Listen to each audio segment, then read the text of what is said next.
Okay, let's begin. So what he's saying, the general thrust of the Maamorim at this point is to explain that notwithstanding that the Ein Sof is Nimshach Lamata and his Mahave brings into existence and Machaya even the lowest level of Klippa, still it remains unchanged. It's still essentially Ein Sof. Now this Ois now, Ois Vav, and the Rebbe's Bir V'Inyan Bazeh, it seems the thrust of it is that this whole arichas about the kelim of Atzilus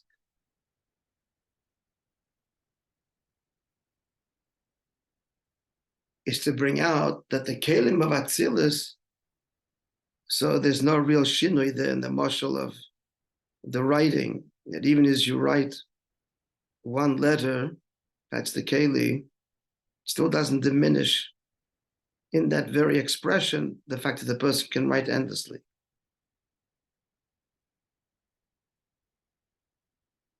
So what's the point?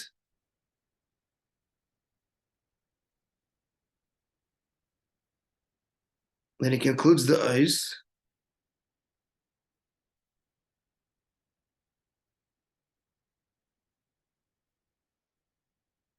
by saying that how could there be Taka Hagabala, the end of the day, when the Moshe is not similar to the Nimshal, because we're talking about a person that is fundamentally Mugbal, Mashenkin Lamaila.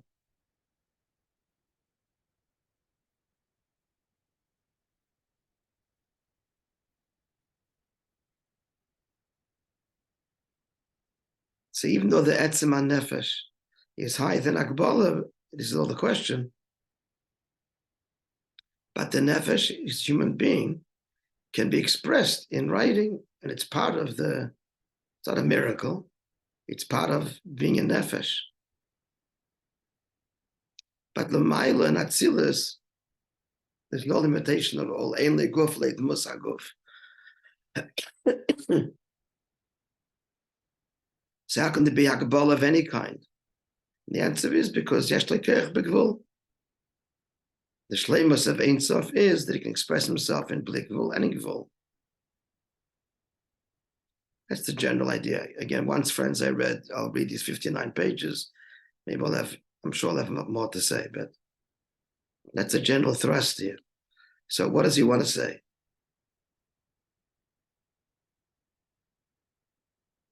So therefore, from that is Nimshach all the way down to Klippus. Klippus are the end result of the shleimus that the Eibishter has to express himself in Gvul.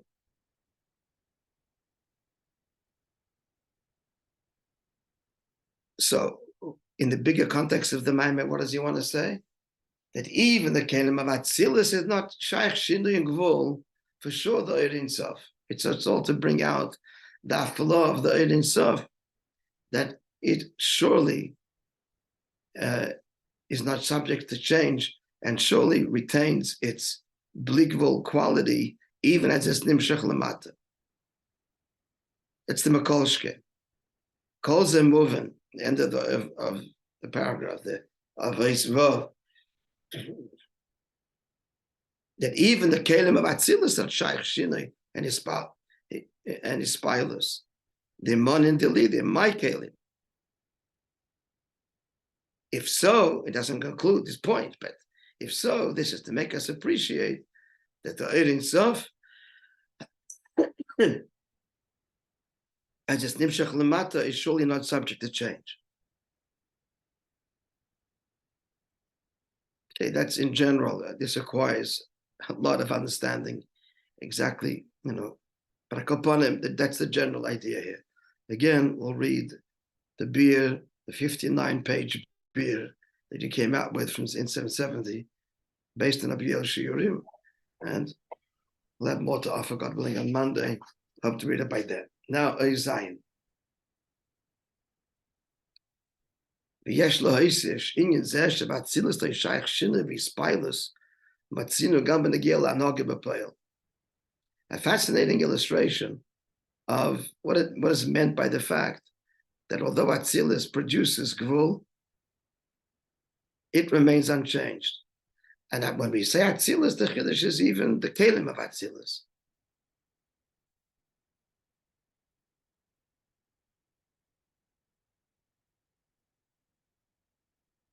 So notwithstanding the Gvul property of Atzilus, it's still Bli Gvul. It's still infinite and unchanging and eternal. So where do we see this in Anhaga B'Poel? This inherent contradiction. On the one hand, finite, and therefore affected by other realities, by the engagement with other things, and at the same time, completely transcendent. So what do we see as B'Poel?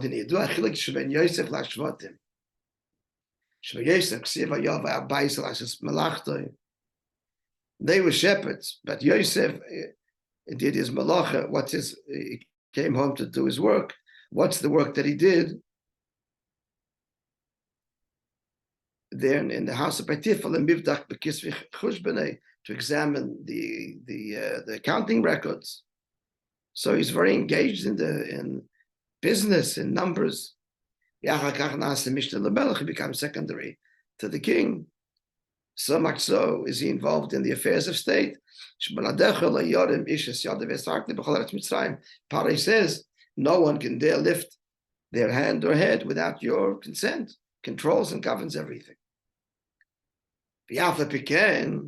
So he's involved in Gvul all the way. Yet,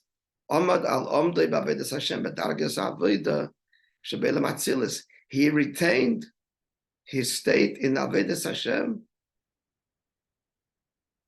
as in the world of Atzilus, the world of complete Achdus and rarefied unity, even as he's engaged in the world. That's the pshat that illustrates that the Ein Sof Lamata Mata Din Tachlis, and yet remains uncompromised. Like I said yesterday, that doesn't mean he's not engaged and he's indifferent. He'll give the examples of the Rabbi as well, the similar phenomenon. The remaining unchanged is not a chsaron, it's a maila. I mean to the recipient, to the mushpa. Because what you want to get from the Rebbe is to bring the emes to your world. So the one hand is engaged in your world, but he doesn't change by all of these encounters because he's the vehicle for the emes, and that's the whole point.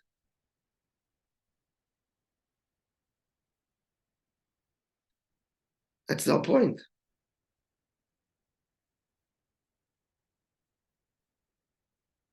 And even deeper, the reason why he can be invested in every possible situation,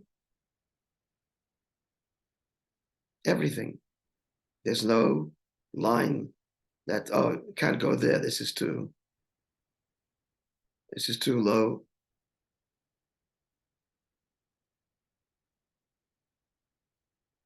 Is dafka because he's be'etzim unchanging, because of the tachlis habitl that reveals the emes everywhere, then there's no place that he will not tread, no place that he will not deeply invest himself to illuminate and transform and help the Yid find the tikkun. Adrab, because of the unchangingness. So I'm saying that this is unchangingness is not affected and indifferent. It's the opposite. Am I kind of clear? Okay, let's see in the Maamorim. So Yosef is involved in Mitzrayim in a very engaged way, Pashat in terms of time, occupied most of his time. And still, he's Atzilus walking around in Mitzrayim. But the Shvatim didn't recognize him. Why? Because from their perspective, this is not possible. Maamorim shel Shvatim ותשד באתי. Their relationship, they don't embody this quality of Ein Sof Lamat Mata Din Tachlis. They are part of Ishtaushlis, Kedusha. But a kind of Kedusha, they can't get involved in that world.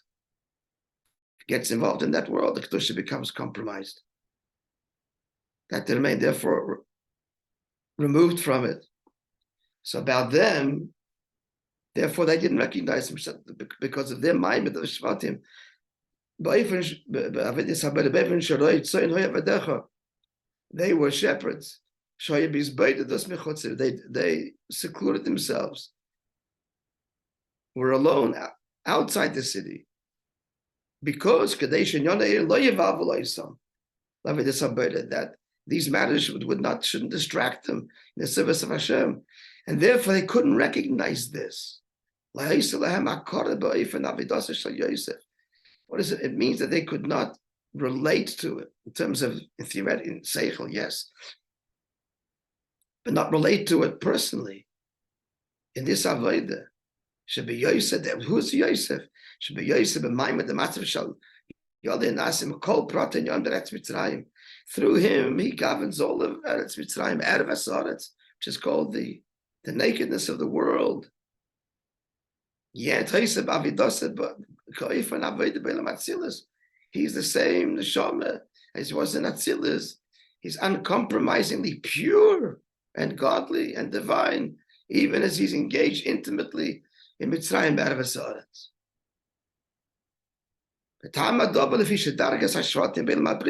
They're holy, but what level of holiness? A holiness of Yeshus, Elam Abriya.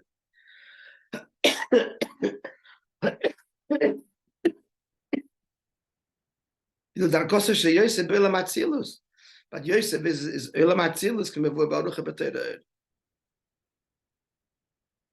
even Lamata.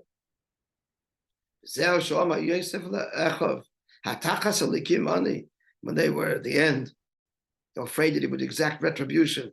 He says, simple pshat is, am I God that I can do such a thing? But the deeper meaning is, are you exchanging me for Shem Elikim? I'm higher than that. I'm not tachas, under, or to be substituted for. He is Malchus Atzilus.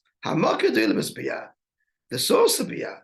I'm not under the level of the Tzimtzum. I don't exist in the world of the Tzimtzum.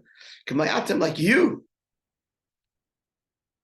So that also fits in with the Pshat level. I'm not subject to revenge and the other frailties that you would be. Part of Bria, part of creation. Yeshus. So the given Yosef, so don't be afraid of my revenge. It's a rhetorical question. It's a given, since Yosef is Atzilus,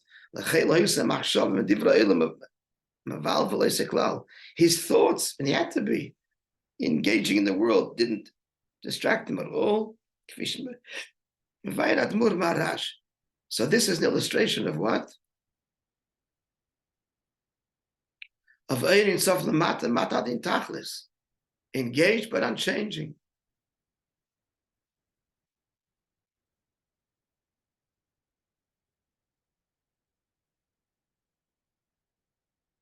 Or in the context that we're learning now, that even Atzilus is Gvul, there is Gvul, and it's certainly the source of hardcore Gvul Biyah. Atzilus still remains unchanged. It's still fundamentally Bli Gvul. And the expression of that is Yosef.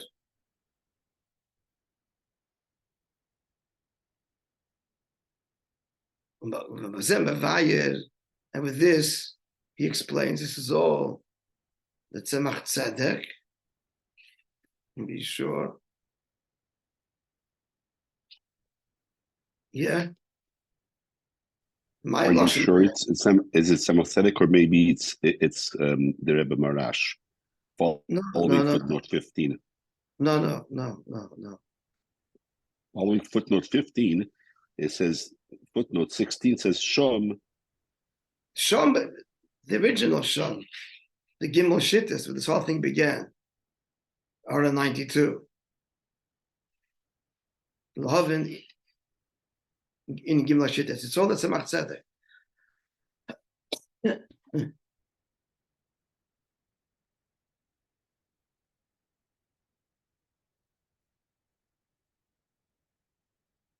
No, maybe, I'm sorry. No, you are right. You are right. This is talking about Marash. Yeah. Yeah. Yeah, you're right, sorry. But then Bavayagam Loshen Azal, and with this he explains as the Marash Loshen Azal, Golav Yedulif Nemisha Amar Vayoilam, the Loshen Chazal, it's known and revealed before the one who said and the world came into being. Why the double expression revealed and known? Revealed is enough. So the Yadua Daike, that God knows. Sheyadua lefan of Memela, not Golul, actually the diak is not Golul v'yedeya. It wouldn't make sense in the context. It's Golul v'yadua. But the point of v'yadua is known as opposed to in finding out. Known means it's naturally and immediately expressed, a fact, not discovered. Yadua.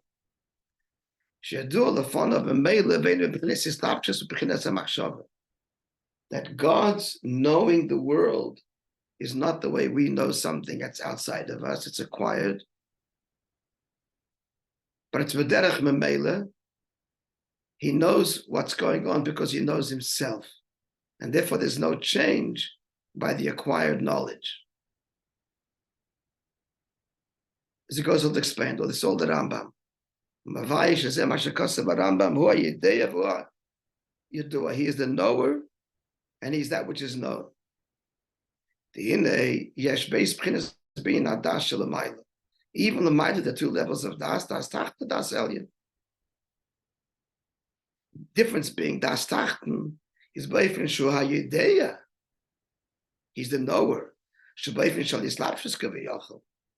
if he's invested to acquire, to know, he's changed. That level is shinui. There's three states. Before he knows it, as he knows it, and now that he knows it. So that's not Yadua, that's Yedeya. But for Das Elyon,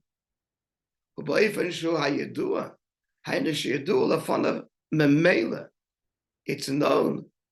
Whatever exists is known, Memela, literally automatically, of itself, in and of itself, and doesn't have to be acquired.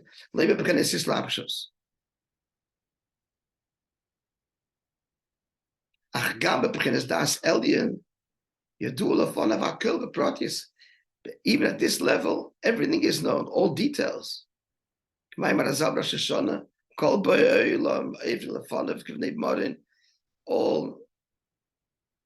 All inhabitants of the world pass before him like sheep before the shepherd. They're all counted. And there's also this one, they're all seen in one glance. Even though they pass one after the other. Two levels of this transcendent makif and knowledge is they're all one, and plus the individual details of each creation. That's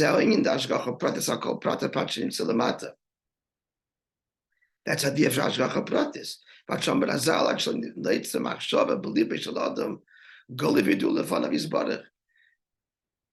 It's a medrash that before an idea forms in a person's heart, it's already known before him.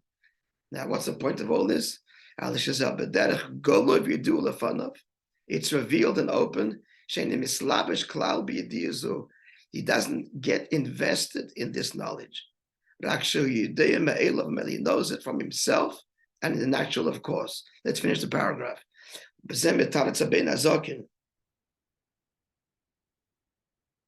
This the Alter answers,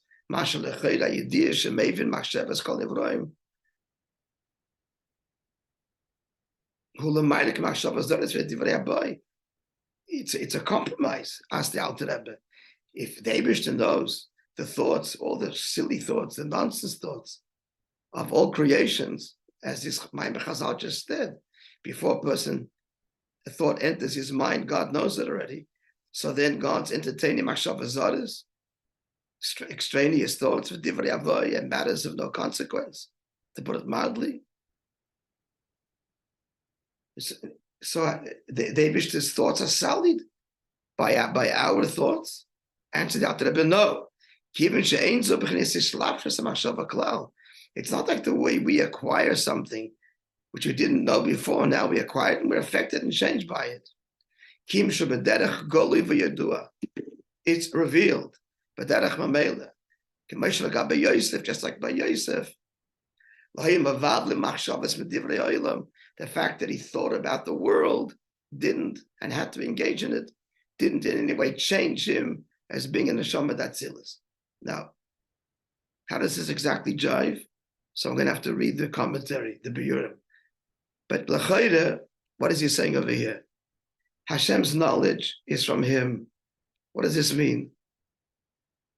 Very simply, because at the end of the day, since everything comes from him, there is nothing novel. He's the source of it all. He has willed it all. He allows it all. He creates it all.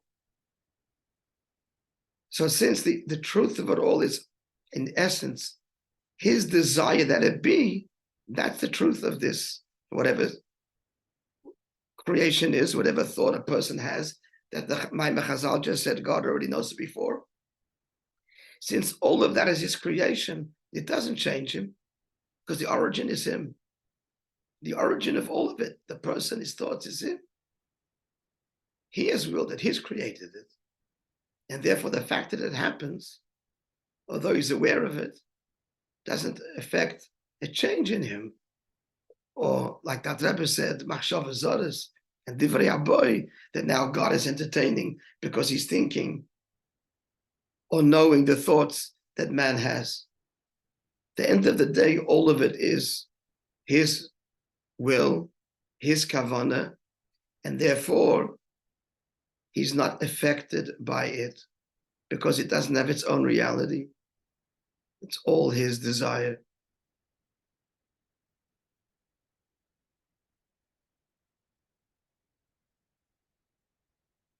So the connection to Yosef is, if Yosef, now I'm asking a question, if Yosef, his world is Elam Atzilis, what's he doing in Mitzrayim? Get out of there. Get out of there and live Elam Atzilis as, in a complete transcendent state. No, because the Kavanah Al-Yoina is Mitzrayim. But that's the point. For Yosef, the whole reality and validity of Mitzrayim is because that's his shlichus, that's the Kavanah. And because its whole reality is, why am I here? Why am I facing this? In every detail, why am I dealing with this? Because that's the kavanah and shlichus b'tachtonim. Therefore, it doesn't change him. He retains his atzilus state because that's the way he relates to all of this stuff. Not there's something else. As bottled b'metzias too, the truth of alikus. The Eibishter wants that this should be revealed even in the Mitzrayim. So there's a Mitzrayim. So too l'chayre, what we're saying here is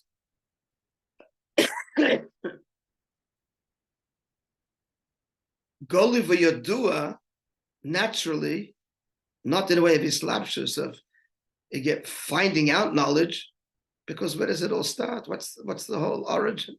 It's all him. So he knows creation and all of its failures and all of its imitations and all of the divrei havoy nonsense we come up with. It's not in the vacuum. This is all because he wills it, and therefore his knowledge of it doesn't affect, God forbid, a change. Since, again, whatever exists, its only reality is because he wants it to. And therefore he knows of it by knowing himself. Let's read further. Moishe Shom. Again, looks like old Reb Marash. He adds there, Shematzinu ken eitz on the sea, Yisrael, gam b'derish lachad, he said. Not just Yosef. We find by leaders of Yidden in later generations, Shazer Shapala Baal Shem Tov, Zal. This is what Baal Shem Tov effected.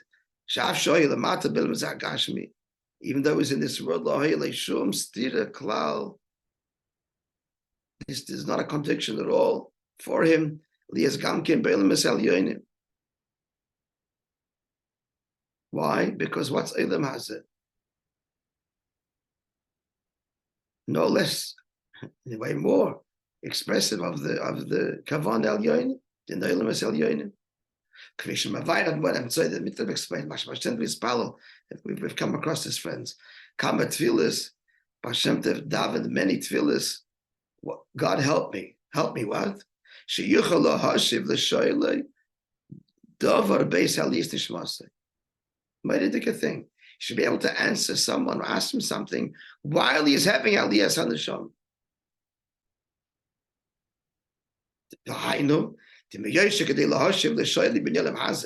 In order to answer the person who's asking something of this world, so you have to answer according to be invested into the details of who is asking, what he's asking. As he's doing so, he maintained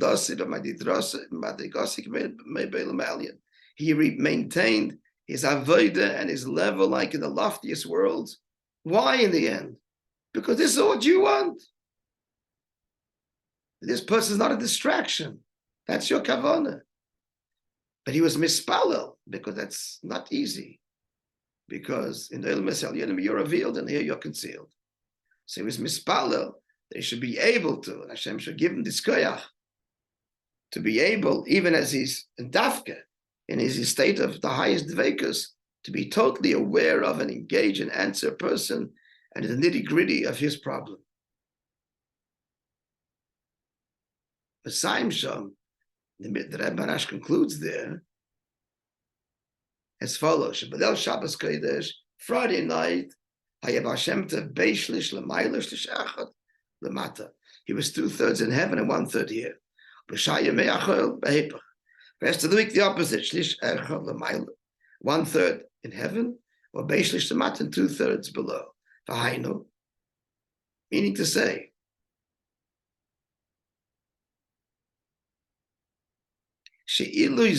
this great virtue, that mundane matters did not distract him, did not compromise him from his avodah.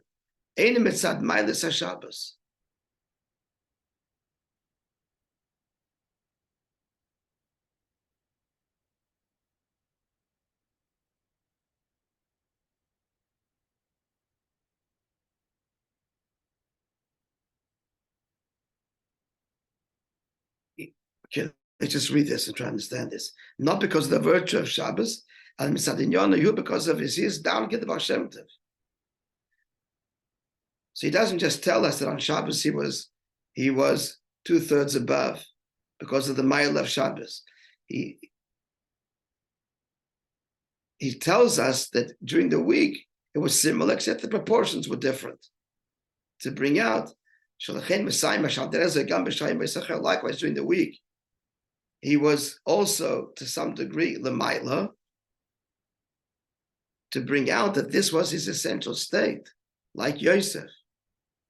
In other words, seems to be saying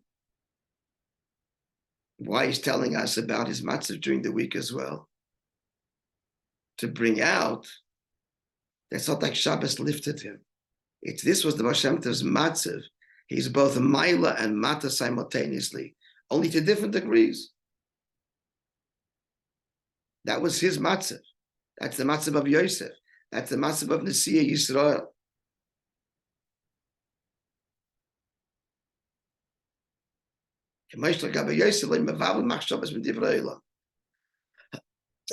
Just like Yosef, I know the Fishua, Al Derech in the Goli V'Yadua, that the tzaddik is similar to the Eibishter, invested in knowing, but not knowing in a way that changes, not knowing in a way something that's outside of self, but because that's part of him. So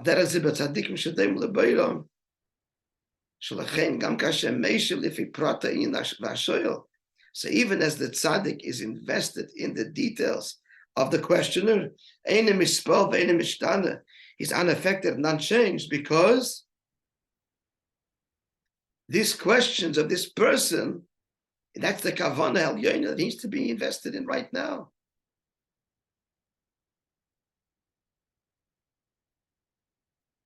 So it's not a distraction.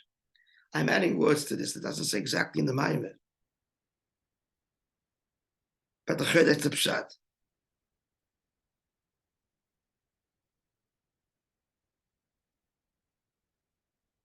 I've told you, like the Mendel and other such chassidim, they didn't change wherever they were. The same with the Mendel, same cute, great sense of humor, chassid of Mendel in the Gulag, and when he came out, he wasn't invested where he was. He was invested. Did what he had to do. He labored and worked, etc., and helped people deeply. But why does he remain unchanging? Because it's one the good. This is the kavanah. This is the divine intent. This matziv, that matziv. So he's not changing. So in that sense, v'yadua, we might add, but like there's nothing new. Can't shock him. Yedaya means he acquires knowledge. I didn't know. Nothing's going to shock. Not Rabbi Mendel and the Rabbi. Why? This is God's world. This is how he made it. And whatever it is, we deal with it in the same way. Namely, illuminate it, fix it, transform it. So it's Yadua. No surprises. Never surprises. It's known. Sure.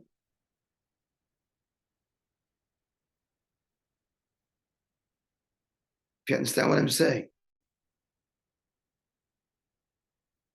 There's no surprises. Because it's all his world. It's all the kavanah of Dira Tachtonim. So it's darker, it's lighter, it's left, it's right, it's up and down, it's Rush, it's London. Whatever the nisyon is, it's Yadua. What's new? It's the way you have to face. That's the kavanah of Dira B'Tachtonim. Okay, friends. Beis Hashem to be continued on Monday. If I can manage to read the 59 pages, it would be a lot cleverer. Shkoyach, feel good. Not clever.